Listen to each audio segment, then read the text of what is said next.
দয়াল নবীর কাছে যে যা চায় আমার দয়াল নবীর দেওয়ার ক্ষমতা আছে না নাই? আল্লাহর হাবিব নিজে বলেন, ইন্নামা আনা কাসিমুন আল্লাহু ইউতি। আলেমরা তো এখানে বসা আছেন, বড় বড় আলেম, আমি সবচেয়ে ছোট। এই জায়গায় আলেমদেরকে বলবো, ইন্নামা শব্দ দ্বারা কি বুঝাইছে? ইন্নামা আনা কাসিমুন দিয়ে আল্লাহ পাক কি বুঝিয়ে দিয়েছেন বাবা? আমার রহমতের নবী বলেন, আমি ছাড়া ঠিক আছে, আমি ছাড়া। রহমতের নবী বলেন, আমি রহমতের নবী কামলেওয়ালা ছাড়া বন্টনকারী আর কেউ নাই। কথা বলেন ঠিক না? আমি একমাত্র দাতা, আমি একমাত্র দাতা। আমার আলা হযরত বলেন, আমার নবী কেমনে দেয়? কौन दे ताहे दे नेकमो चाहिए। দুনিয়ার মানুষে দিলে হাত দিয়ে দেয়, আমার হাদিয়া দিছে, হাত দিয়া কি দিয়ে?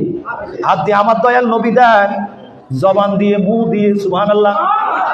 कौन दे ताहे दे नेको मुंह चाहिए, देने वाला है सच्चा हमारा नबी।